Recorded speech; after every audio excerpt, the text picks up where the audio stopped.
सो अभी तक हमने अपने 3 सिमेट्री एलिमेंट को कवर कर लिया था। तो ये हमारा जो 4 टाइप का सिमेट्री एलिमेंट है, कौन सा, इन्वर्जन सिमेट्री और सेंटर ऑफ इन्वर्जन। तो हम आज के इस लेक्चर में बात करेंगे सेंटर ऑफ इन्वर्जन के बारे में। सो इसका डेफिनेशन क्या होगा, डेफिनेशन की फॉर्म में मैं एक बार आपको शॉर्ट में बता देता हूँ, उसके बाद कैसे हमें मॉलिक्यूल्स पे अप्लाई करना है उसको देखेंगे एग्जाम्पल के हिसाब से। सो क्या होगा, एन इमेजिनरी पॉइंट, कोई हमारे पास क्या है, इमेजिनरी पॉइंट है, an imaginary point in A molecule, जो हमारे पास एक मॉलिक्यूल्स है उसमें हमने क्या हुआ, कोई इमेजिनरी पॉइंट को सोचा कि यहाँ पे कोई इमेजिनरी पॉइंट होना चाहिए, वो क्या करता है, इन्वर्ट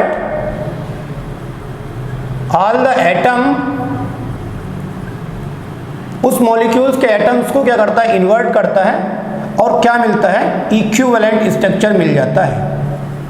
मैंने क्या बोला, कोई हमारे पास एक इमेजिनरी पॉइंट है किसी मॉलिक्यूल्स के अंदर, वो क्या करता है, इन्वर्ट करता है, वो जो पॉइंट है वो इन्वर्ट करता है सारे एटम्स, जितने भी हमारे एटम्स हैं मॉलिक्यूल्स के अंदर उनको, और हमें क्या मिलता है उसके बाद, इन्वर्ट कराने के बाद इक्विवेलेंट स्ट्रक्चर मिलता है। देन वहाँ पे हम क्या बोल सकते हैं कि इन्वर्जन सेंटर प्रेजेंट होगा।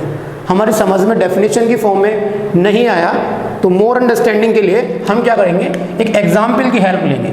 जैसे सपोज मेरे पास क्या है, ये एक लीनियर ए, मैंने लास्ट लेक्चर में बताया था होमो, ये होमो क्या मतलब समान है, और डायटोमिक मॉलिक्यूल है।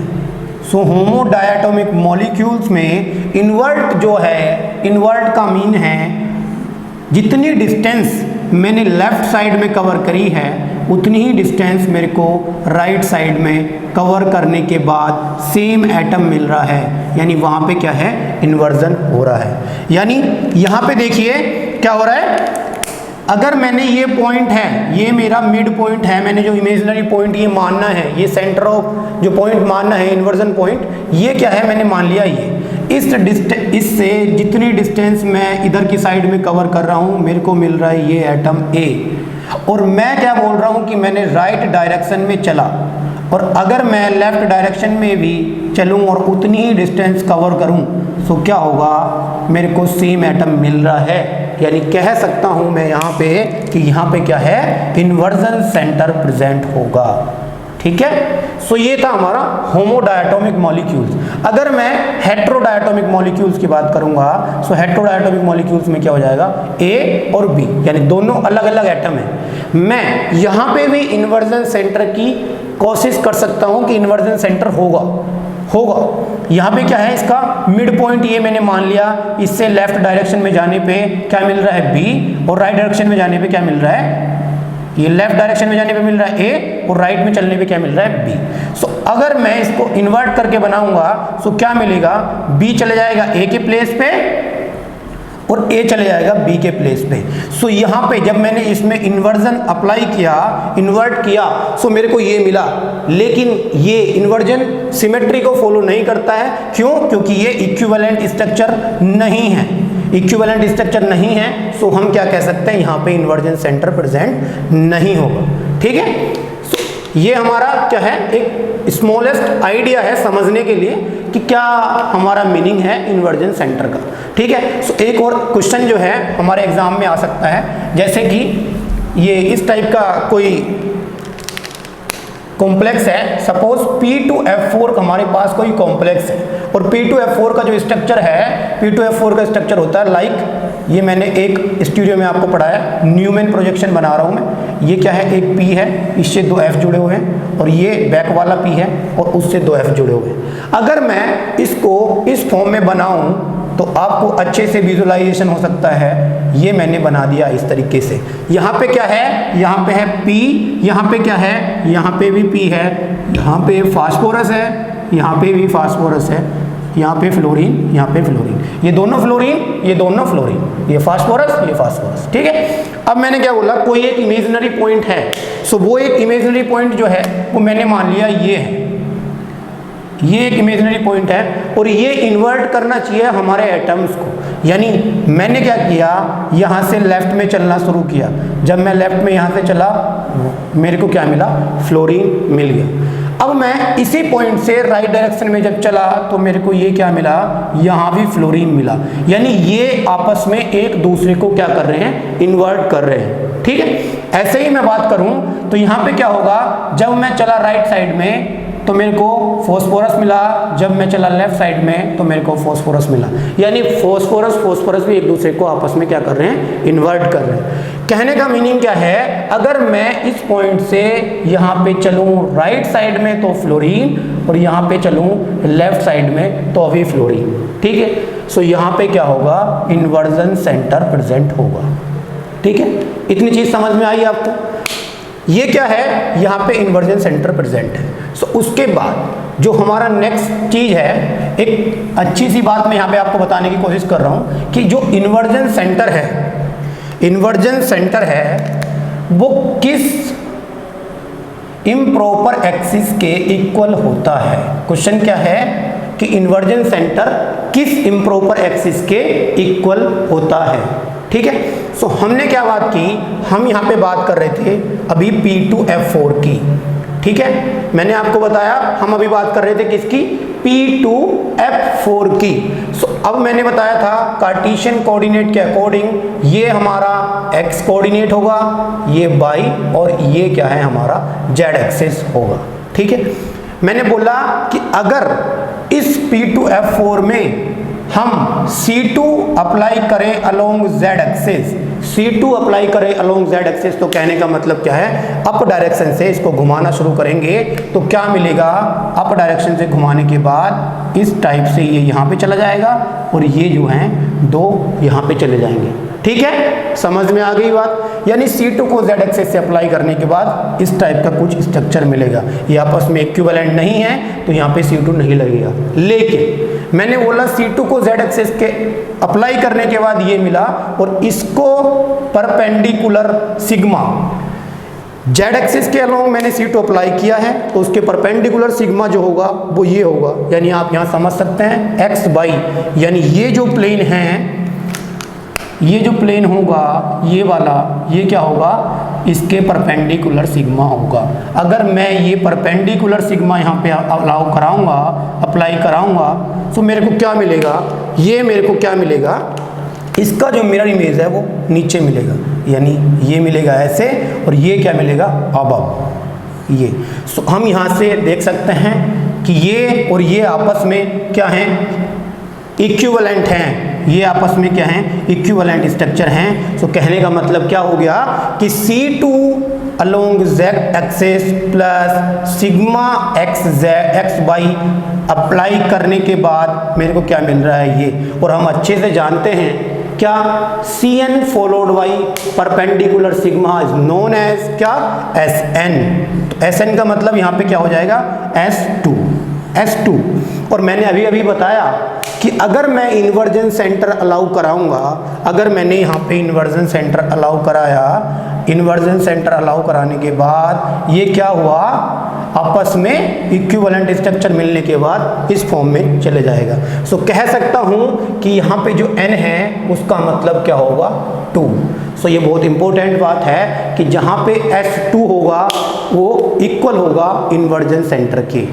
ठीक है, अभी आपको समझ में आई ये बात। सो जो नेक्स्ट हमारा और जो हमारा लास्ट है क्या, सिमेट्री एलिमेंट्स, वो क्या है हमारा, आइडेंटिटी एलिमेंट। तो आइडेंटिटी एलिमेंट मैंने बताया था, आइडेंटिटी एलिमेंट का मतलब क्या है, आइडेंटिटी एलिमेंट का मतलब है कि उसका जो ऑपरेशन है, आइडेंटिटी एलिमेंट जो हमारा 5th टाइप का है वो है आइडेंटिटी एलिमेंट। आइडेंटिटी एलिमेंट को इंडिकेट करते हैं ई से, और आइडेंटिटी एलिमेंट का जो ऑपरेशन है, इसका ऑपरेशन है नो चेंज। आइडेंटिटी एलिमेंट का जो ऑपरेशन है वो क्या बताया था, नो चेंज, कोई भी चेंज नहीं होगा। सो वो जो चेंज है, जो होने वाला नो चेंज है, वो दो तरीके से नहीं हो सकता। या तो हम क्या करें, we do not do anything with molecule, या तो हम क्या करें, कुछ भी छेड़छाड़ ना करें मॉलिक्यूल के साथ में। या फिर एक तो कंडीशन हमारी ये आ गई कि जैसे मॉलिक्यूल रखा है वैसे ही रखा रहेगा, सो उसमें आइडेंटिटी एलिमेंट प्रेजेंट है, आइडेंटिटी एलिमेंट प्रेजेंट ही हो। अब जो है सेकंड चीज क्या है नो चेंज के लिए, या तो हम उसको रोटेट कराएं अलोंग, थीटा की वैल्यू कितनी होगी 360 डिग्री। तो कहने का मतलब क्या है, अगर हम 360 के अलोंग रोटेट कराएंगे तो जो n की वैल्यू आएगी Cn में, n की वैल्यू जो आएगी कितनी आएगी 360, और वो जो इमेजिनरी एंगल है 360 यानी कितनी आई 1। सो यहाँ पे क्या कह सकता हूँ C1। इसका मीनिंग क्या हुआ, आइडेंटिटी का मीनिंग हम ये भी बोल सकते हैं कि C1। ठीक है, जहाँ पे C1 प्रेजेंट होगा वहाँ पे आइडेंटिटी लगेगा। सो हमारा कहने का मीनिंग ये है कि जहाँ भी इस टाइप से हम किसी भी, जैसे ये मैंने लिख दिया FCl VRI, अगर मैं इसको 360 डिग्री रोटेट करूं या मैं इसको बोल दूं नथिंग चेंज, तो मेरा इसको कहने का मतलब है C1 और आइडेंटिटी क्या मिलेगा, सेम ही मिलेगा। क्योंकि क्या बोला मैंने, नथिंग चेंज या फिर रोटेशन कितना 360 डिग्री। सो यहाँ से आपको आइडिया मिल गया क्या, आइडेंटिटी कहने का मतलब क्या है, आइडेंटिटी कहने का मतलब है नो चेंज।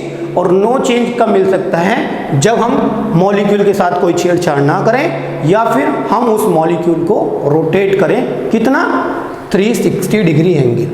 ठीक है, सो ये जो हमारा 5 टाइप का क्लासिफिकेशन था सिमेट्री एलिमेंट्स का, मैंने सारे के सारे सिमेट्री एलिमेंट को एक्सप्लेन करने की कोशिश की है on the behalf of Alphabet. So अब हम कुछ अंडरस्टैंडिंग, बेटर अंडरस्टैंडिंग के लिए ऐसे केमिकल एग्जाम्पल की बात करेंगे जो हमारे एग्जाम के पॉइंट ऑफ व्यू से भी बहुत इंपॉर्टेंट है और जिन्हें हमें समझने में थोड़ी सी डिफिकल्टी होगी। ठीक है, सो देखिए अब मैं बात करूंगा आपसे होल सिमेट्री एलिमेंट के बारे में कि अगर मैंने सपोज कोई स्ट्रक्चर लिख दिया, मैंने स्ट्रक्चर लिख दिया इस टाइप से कुछ PCl5, अगर मैंने स्ट्रक्चर लिखा PCl5, तो सबसे पहले जो चीज़ है जो मुझे चाहिए वो मेरे को क्या चाहिए कि मेरे को इंफॉर्मेशन होनी चाहिए इसके स्ट्रक्चर के बारे में, इसका मॉलिक्यूलर स्ट्रक्चर क्या है। सो मेरे को पता है कि इसका मॉलिक्यूलर स्ट्रक्चर क्या है, सो आप भी इसका मॉलिक्यूलर स्ट्रक्चर निकालना सीख लेंगे केमिकल बॉन्डिंग से। ठीक है, ये क्या है, इसका मॉलिक्यूलर स्ट्रक्चर है। अब मैं इस टाइप के एग्जाम्पल से क्या करूंगा, जो हमने फर्स्ट थिंग पढ़ी थी क्या, एक्सिस ऑफ सिमेट्री या प्रॉपर एक्सिस ऑफ सिमेट्री भी उसको हम बोलते हैं। तो what is the meaning of proper and what is the meaning of improper, तो मैं अभी आपको यही बताने की कोशिश कर रहा हूँ। प्रॉपर मीनिंग क्या है, उसके ऊपर कोई भी रेस्ट्रिक्शन नहीं था, ओनली हम रोटेशन अलाउ करा रहे थे। ठीक है, लेकिन जब हम बात कर रहे थे इम्प्रॉपर एक्सिस की, सो इम्प्रॉपर एक्सिस में रोटेशन का जो रेस्ट्रिक्शन था किसके साथ है, रिफ्लेक्शन के साथ है। तो कहने का मतलब क्या है, प्रॉपर कहने का मतलब है ओनली रोटेशन और इम्प्रॉपर का मतलब क्या है, रोटेशन रेस्ट्रिक्टेड विद रिफ्लेक्शन और रिफ्लेक्शन रेस्ट्रिक्टेड विद रोटेशन। ठीक है, सो दैट्स इट, आपको ये चीज़ समझ में आई होगी। सो मेरे कहने का मतलब यहाँ पे ये है कि मेरे को अभी टोटल जितने भी हमारे सिमेट्री एलिमेंट हमने पढ़े हैं, कौन कौन से पढ़े हैं, सबसे पहले मैंने बताया आइडेंटिटी, सबसे पहले आइडेंटिटी आप लिख देंगे हर किसी में। ठीक है, कोई भी कैसा भी स्ट्रक्चर होगा आपको आइडेंटिटी वहाँ पे देखना है कि आइडेंटिटी वहाँ पे होगा ही होगा। ठीक है, उसके बाद हम बात करेंगे CN एक्सिस के बारे में। CN एक्सिस देखने के बाद हमने पढ़ा था ये क्या है, प्रॉपर एक्सिस ऑफ सिमेट्री। उसके बाद हमने पढ़ा था मिरर प्लेन सिग्मा की हम बात करेंगे। देन हम बात करेंगे अपनी इम्प्रॉपर एक्सिस के बारे में। देन हम बात करेंगे अपने इन्वर्जन सेंटर के बारे में। ठीक है, सो ये जो हमने 5 टाइप के सिमेट्री एलिमेंट पढ़े, इस एग्जाम्पल की हेल्प से मैं 5 के 5 सिमेट्री एलिमेंट को यहाँ पे बताने की कोशिश कर रहा हूँ। तो आप ध्यान से समझ लेंगे, ये क्या है, मेरा एक क्या है, ट्राइगोनल बाइपिरामिडल टाइप का स्ट्रक्चर है।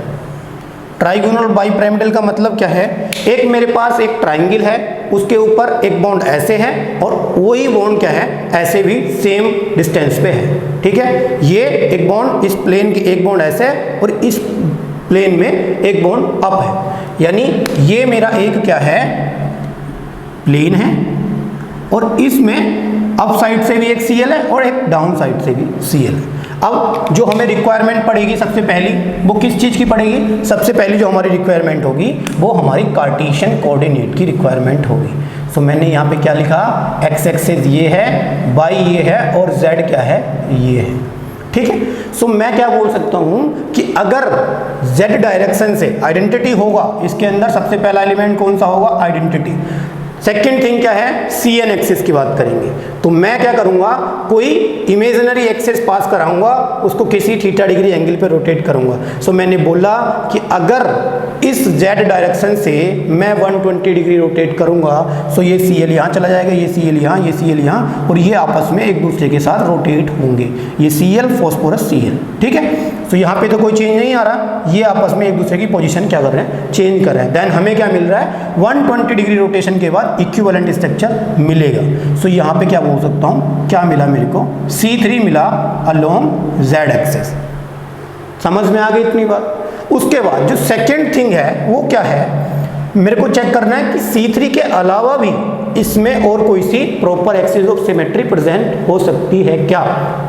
मैंने आपको पहले ही बताया कि इसमें और भी जो CN एक्सिस है प्रेजेंट हो सकती हैं। कौन सी, आपको पता है, एक यहाँ से C2 चली जाएगी और एक C2 यहाँ से चली जाएगी और एक C2 यहाँ से चली जाएगी। कहने का मतलब है कि यहाँ पे क्या होंगी, 3C2 प्रेजेंट होंगी, ठीक है। C3 है, 3C2 है, यानी इसका भी काम खत्म, इसका भी काम खत्म। अब हमारी बात आई सिग्मा की, यानी जो हमारा मिरर प्लेन है उसकी। पहले तो मैं बात करूंगा कि हमारा जो मिरर प्लेन है उसमें क्लासिफिकेशन के तौर पे कौन कौन से मिरर प्लेन प्रेजेंट होंगे। तो हमने अभी बताया ये क्या है हमारा Z एक्सिस, और ये जो प्लेन है इसमें रखा हुआ है। तो अगर मैं ये प्लेन लगाऊंगा, यहाँ भी CL है, तो उसका मिरर इमेज कहाँ बनेगा, नीचे, तो वहाँ भी क्या है, CL है। कहने का मतलब है यहाँ से क्या होगा, हमारा प्लेन लगेगा और ये प्लेन कौन सा होगा, सिग्मा H होगा, क्योंकि ये हमारी प्रिंसिपल एक्सिस के क्या है, परपेंडिकुलर प्लेन है, ठीक है। नेक्स्ट जो हम बात करेंगे सिग्मा H की हो गई, सिग्मा B की बात करेंगे। सो ये जो हमारी प्रिंसिपल एक्सिस है इसके अगेंस्ट ये जो वो प्लेन है ये क्या है, पैरेलल है। ऐसे ही ये दूसरा प्लेन भी पैरेलल है, ऐसे ये तीसरा प्लेन भी पैरेलल है। कहने का मतलब है कि यहाँ पे 3 सिग्मा B भी क्या होंगे, प्रेजेंट होंगे। समझ में आई आपको बात। मैंने अभी बताया सिग्मा H भी बताया, सिग्मा B भी बताया, ठीक है। तो सिग्मा का काम भी हमारा यहाँ से क्या हो गया, खत्म हो गया, ठीक है। अब अगर मैं बात करता हूँ SN की, SN एक्सिस का मतलब क्या है, अभी मैंने आपको बताया यहाँ से क्या लगा, C3 लगाया, C3 लगाया और उसके अलोंग हमने क्या देखा, सिग्मा H भी देखा, यानी यहाँ पे क्या होगा, S3 C3 plus sigma H present है, यानी यहाँ पे क्या है, S3 प्रेजेंट होगा। नेक्स्ट हम बात करते हैं अपनी किसकी, इन्वर्जन सेंटर के बारे में। अगर मैं इन्वर्जन सेंटर की बात करूं इस लीनियर मॉलिक्यूल के अंदर, यहाँ से सिर्फ इसके अंदर, तो यहाँ पे क्या होगा, इन्वर्जन सेंटर प्रेजेंट होगा, क्योंकि ये जो डिस्टेंस है सेम डिस्टेंस पे क्लोरीन है और यहाँ भी सेम डिस्टेंस पे ये क्लोरीन है। बट अगर मैं बात करूँ इस क्लोरीन की, तो जब मैं चला राइट साइड में तो क्लोरीन मेरे को मिला यहाँ, जब मैं चला लेफ्ट साइड में तो कुछ भी यहाँ पे एटम क्लोरीन का प्रेजेंट नहीं है। यानी जब मैं यहाँ पे इस डायरेक्शन में चल रहा हूँ यहाँ पे, तो क्लोरीन मिलना चाहिए था यहाँ, जो नहीं है। यहाँ पे चला, यहाँ पे मिलना चाहिए था, क्लोरीन नहीं है। यानी ऑल एटम इन्वर्ट होने चाहिए, लेकिन ऑल एटम इन्वर्ट नहीं हो रहे हैं इस मॉलिक्यूल के अंदर। तो यानी मैं यहाँ पे बोल सकता हूँ क्या, कि यहाँ पे इन्वर्जन सेंटर प्रेजेंट नहीं होगा, यानी इन्वर्जन सेंटर प्रेजेंट नहीं होगा। सो ये क्या है, मेरे टोटल सिमेट्री एलिमेंट्स हैं इस PCl5 के अंदर प्रेजेंट।